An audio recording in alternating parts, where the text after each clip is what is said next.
globais. Além disso, permitir uma intercomunicação entre órgãos do judiciário e, mais ainda, modernizar as formas de acesso à justiça.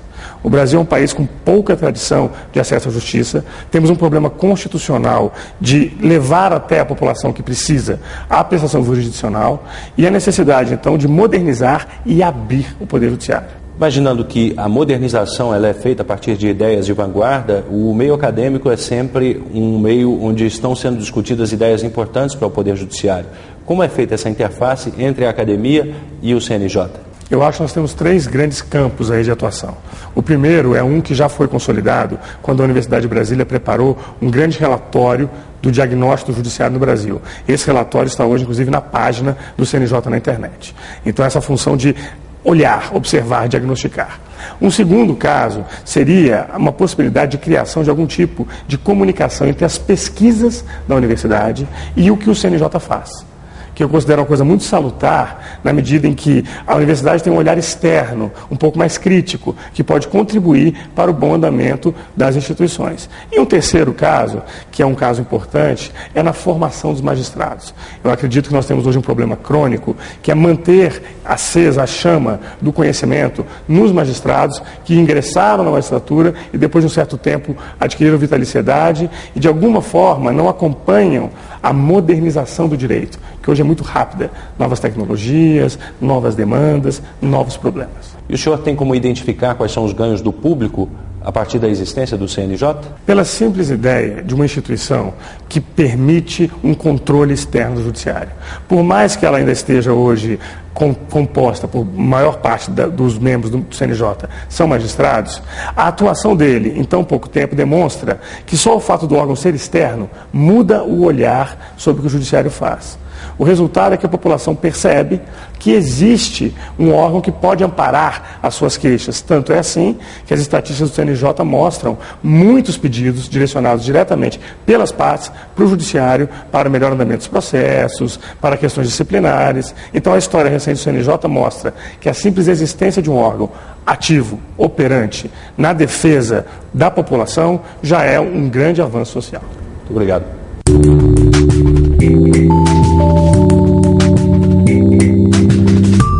Será que depois da implantação do Conselho Nacional de Justiça, muita coisa mudou no judiciário brasileiro?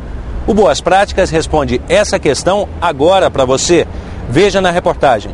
A Corregedoria é um dos órgãos que compõem o Conselho Nacional de Justiça. A função de ministro corregedor só pode ser exercida pelo ministro do STJ, atualmente Antônio de Pádua Ribeiro. Com ele, outras 9 pessoas completam o grupo, 3 juízes auxiliares e 6 assessores. A Corregedoria é responsável por aproximadamente 60% dos processos recebidos pelo CNJ. Por aqui, chegam cerca de 90 procedimentos por mês. São juízes auxiliares que analisam e produzem os pareceres nos processos.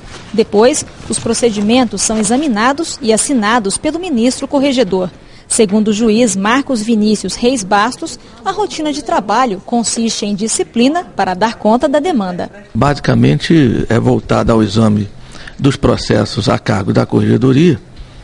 Então as reclamações disciplinares, processos disciplinares em geral que chegam à Corregedoria, passam por um exame inicial por qualquer um dos juízes auxiliares, estamos atualmente em número de 3, auxiliando o corregedor.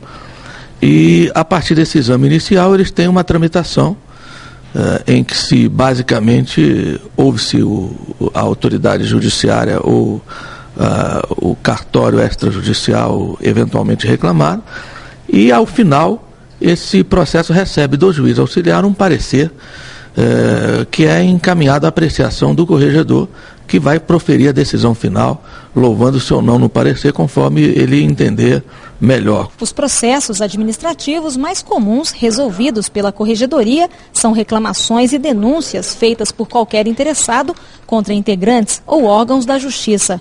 O CNJ não tem poder de mudar uma decisão judicial. As categorias mais comuns aqui na Corregedoria são a reclamação disciplinar, apelidada por nós de RD, a representação por excesso de prazo, também apelidada de REP, e a revisão disciplinar. Atualmente nós temos aproximadamente 1.000 processos entre revisão, reclamação disciplinar e representação de processo de prazo. A reclamação disciplinar e representação por excesso de prazo são os processos que nós temos em maior quantidade aqui na Corregedoria.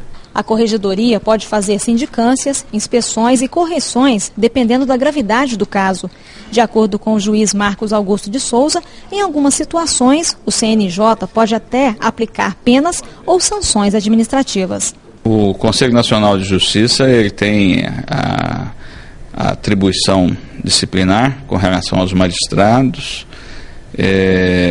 com relação aos servidores, aos titulares de cartórios, né, que exercem delegação do poder público, né, para aplicação das penalidades, né, das sanções disciplinares. As penalidades previstas, elas vão desde a advertência até a aposentadoria compulsória, no caso dos magistrados, com proventos proporcionais.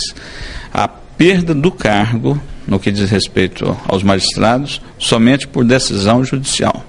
Com menos de 2 anos de existência, o Conselho Nacional de Justiça já implantou diversas ferramentas de trabalho para garantir a melhoria e a celeridade da justiça brasileira, como explica o juiz auxiliar da presidência do CNJ, Alexandre de Azevedo Silva. Eu acredito que muito já está sendo feito e muito já foi feito por esse 1 ano de existência do CNJ. Mas a grande vantagem da atuação do CNJ é exatamente essa conscientização da mudança de modelos, de paradigma. Hoje, todos os tribunais, com certeza, sabem que precisa investir na parte de gestão administrativa, que precisa planejar, se estruturar para que o Poder Judiciário, como um todo, possa servir ao cidadão de uma forma mais eficiente e de uma forma cada vez mais rápida, porque a morosidade ainda é um grande problema que nós precisamos debelar e trabalhar de forma bastante ativa para que isso realmente em futuro breve possa ser uma coisa do passado no judiciário brasileiro.